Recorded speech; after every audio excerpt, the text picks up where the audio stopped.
പെൻഷനുമായി ബന്ധപ്പെട്ട വാർത്തയിലേക്ക് എല്ലാവർക്കും സ്വാഗതം. എല്ലാവിധ സർക്കാർ അറിയിപ്പുകളും നിങ്ങളിലേക്ക് എത്താൻ ഈ ചാനൽ സബ്സ്ക്രൈബ് ചെയ്യുക. സർക്കാരിൻ്റെ ഏറ്റവും വലിയ സാമ്പത്തിക ധനസഹായമായ സാമൂഹിക സുരക്ഷാ പെൻഷനുകൾ കുടിശ്ശിക ആനുകൂല്യങ്ങൾ ലഭിക്കുന്നവർക്ക് ആശ്വാസവാർത്ത. സംസ്ഥാനത്ത് കുടിശ്ശിക ഉൾപ്പെടെയുള്ള വിവിധ ആനുകൂല്യങ്ങൾ വിതരണം പ്രഖ്യാപിച്ചു. നിലവിൽ മാർച്ച് മാസത്തെ 1600 രൂപയാണ് ആദ്യഘട്ടമെന്നോണം അക്കൗണ്ടുകളിലേക്കും കൈകളിലേക്കും എത്തിച്ചേരുക. മാർച്ച് മാസം മുതലുള്ള പെൻഷൻ തുക വിതരണവും കുടിശ്ശിക വിതരണവും ആനുകൂല്യങ്ങളുടെ വിവിധ മേഖലകളിലേക്കുള്ള വിതരണവും പുതിയ സാമ്പത്തിക വർഷം മുതൽ കുടിശ്ശിക തീർത്ത് വിതരണം ചെയ്യുമെന്ന് ധനമന്ത്രി ബജറ്റിൽ പ്രഖ്യാപിച്ചതിന് പിന്നാലെയാണ് വിതരണ നടപടിക്രമങ്ങൾ ആരംഭിക്കുന്നതിന്റെ ഭാഗമായി സംസ്ഥാനം കേന്ദ്രത്തോട് വായ്പാനുമതി ആവശ്യപ്പെട്ടിരുന്നു. ചൊവ്വാഴ്ച തുക എത്തിച്ചേർന്ന സാഹചര്യത്തിലാണ് വിതരണ നടപടിക്രമങ്ങൾ എളുപ്പമായത്. നിലവിൽ 3 മാസത്തിലെ സാമൂഹിക സുരക്ഷാ പെൻഷൻ കൂടി കുടിശ്ശികയാണ്.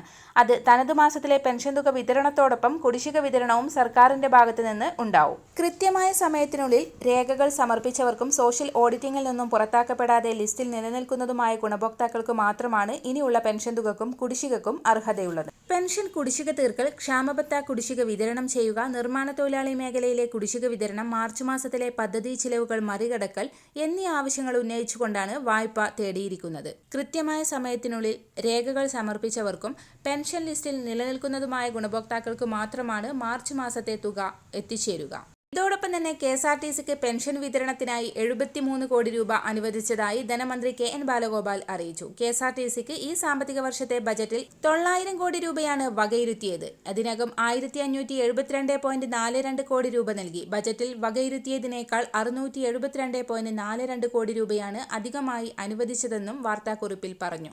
അങ്കണവാടി ക്ഷേമനിധി ബോർഡിന്റെ ആനുകൂല്യങ്ങൾ നൽകുന്നതിനായി സർക്കാർ 10 കോടി രൂപ കൂടി അനുവദിച്ചു. വിരമിച്ച അങ്കണവാടി ജീവനക്കാരുടെ പെൻഷൻ അടക്കമുള്ള ആനുകൂല്യങ്ങൾ നൽകുന്നതിനാണ് അധിക ധനസഹായം അനുവദിച്ചത്.